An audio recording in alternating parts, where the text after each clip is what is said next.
용환석의 펀더멘탈 투자 시간입니다. 페트라 투자자문 용환석 대표와 함께 현재 시장 상황 또 향후 흐름들 읽어보겠습니다. 어서 오십시오. 네, 안녕하십니까. 네, 유동성 흐름 또 추가적인 상승에 대한 기대감은 꺾이진 않았습니다. 여전히 높은데 다만 이제 힘을 좀 단기적으로 잃어버리죠. 코스피 1990까지 이제 내려왔는데요. 향후 흐름은 어떻게 될까요? 네, 사실 지난주 미 연준에서 QE3를 발표했을 때 유동성 랠리에 대한 기대감이 많았던 것은 사실입니다.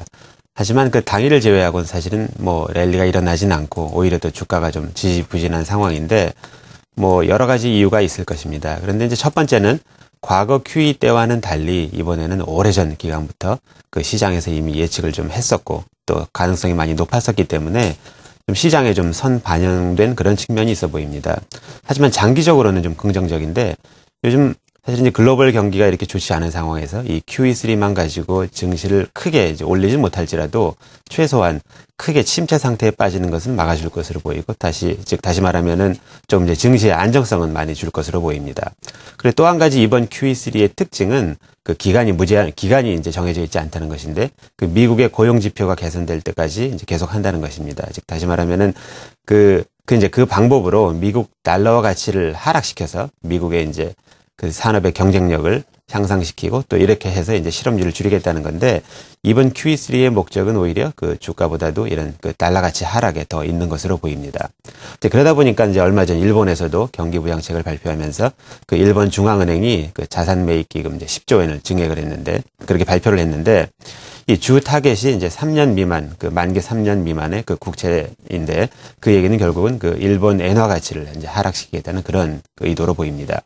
근데 현재 규모는 작아서 아직 시장에서 큰 영향은 없지만 향후 추가로 계속 증액할 그런 예고하는 것으로 이제 시장에서는 보고 있는데 미국에서 이런 통화 가치 하락이 시작이 됐는데 사실은 이제 글로벌 여러 나라가 경기가 좋지 않기 때문에 이제 여러 나라들이 마찬가지로 이 통화 가치 하락을 할 그럴 가능성이 있는데 실제 브라질 같은 나라는 이미 선언을 하고 시행을 하고 있습니다. 그래서 앞으로 이런 이제 통화 가치 이제 글로벌 통화 전쟁이 일어날 수도 있기 때문에 조금 이제 주의 깊게 봐야 할 것 같습니다. 그리고 이제 또 한 가지 QE3 발표했을 때 또 기대가 됐던 것이 이제 원자재 가격 상승 또 관련주 상승인데 사실은 이제 원자재 가격도 마찬가지로 별로 랠리가 일어나지는 않았습니다. 근데 그 주요 원인은 아마도 이 QE3보다는 원자재 가격은 이제 그런 중국 수요에 더 관련이 있기 때문입니다. 실제로 과거 한 20년, 특히 이제 최근 10년간 세계 원자재 수요가 굉장히 상승을 했는데 특히 이제 과거 10년간 더 많이 상승을 했습니다. 이제 대부분 원인은 이제 중국 수요인데 한 예로 철광석을 보더라도 20년 동안 연 6% 이제 수요가 상승을 했는데 중국 수요를 빼면은 2% 정도밖에 되지가 않습니다. 지금 중국이 큰 비중을 차지했고 또 이제 최근 10년만 보면 중국에서는 16% 정도로 이게 급속도로 성장을 했습니다. 이제 그러다 보니까 이제 공급도 많이 늘어났는데 이제 즉 이제 광산을 개발하고 이제 하는 것들은 이제 시간이 많이 걸리고 또 현재도 많이 진행이 되고 있다 보니 어느 순간에 이제 공급 과잉 상태가 현재 이미 오고 있는 것으로 보입니다. 그리고 또 특히 더 이러한 중국발 수요의 상승은 어떤 면에서는 좀 중국 경제 왜곡된 약간 불균형적인 이러한 측면에서 온 면이 있기 때문에 앞으로 중국 경제가 이제 설비 투자가 좀 줄어들고 비중이 줄어들고 소비 부분이 늘어나는 리밸런싱이 일어나면은 성장 속도에 관계없이 이런 원자재 수요는 많이 줄어들 것으로 보입니다. 또 중국 재고도 많고 해서 사실은 조금 장기적으로 보면은 이런 이제 원자재 상승 이런 오히려 가격이 하락할 가능성이 더 많아 보입니다. 네. 미국의 양적 완화 이후에 시장의 양상들을 말씀을 먼저 해주셨습니다. 어쨌든 용 대표님도 크게 보면 유동성의 힘으로 추가적인 상승이 일정 부분은 가능한 걸로 판단하시는 것 같습니다. 예, 네. 가능한데 또 경기랑도 영향이 있기 때문에 좀 같이 봐야 되겠죠. 네. 자, 그러면요. 일단은 시장의 기대감이 높은 상황이고요. 이 시장 흐름을 좀 보겠습니다. 대형주 그리고 또 낙폭과대주들이 좀 살아나기도 하고 일부 중소형주에 대한 기대도 남아 있고요. 시장에 대한 대응은 어떻게 하는 게 좋겠습니까? 예, 먼저 제가 이제 원자재 아까 말씀을 드렸는데 이제 원자재 가격 그동안 이제 상승의 수혜를 봤던 이제 원자재 가격 상승의 원인이 이제 중국의 설비 투자이기 때문에 관련된 조선, 철강, 기계 이런 업종들이 당분간 큰 호황이 오기는 어려운 것으로 보입니다. 하지만 이제 그중에 많은 종목들 주가가 많이 하락을 하다 보니까 일부 좀 이제 주가가 많이 하락을 해서 좀 저평가된 이제 가치 측면에서 투자를 할 그러한 기회는 항상 있지만 좀 성장의 바탕을 둔 그러한 투자의 기회는 좀 없어진 것으로 보입니다.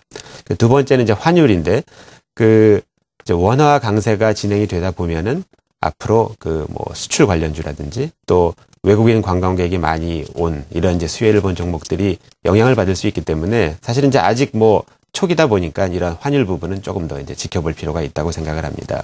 근데 이와 같이 이렇게 많은 우리나라의 주요 산업들이 세계 경기, 특히 중국 경기랑 밀접한 관련이 있고 또 환율과도 관련이 많기 때문에 조금 이제 전망이 그다지 아주 좋지는 않은데 그렇더라도 사실 그 경기의 영향을 조금 덜 받고 항상 성장을 할 수 있는 그러한 회사들은 존재를 합니다. 이제 특히 이제 중소형주에 많다 보니 조금 잘 발굴을 하다 보면은 좋은 기회가 아직도 조금 있는 것 같습니다. 네.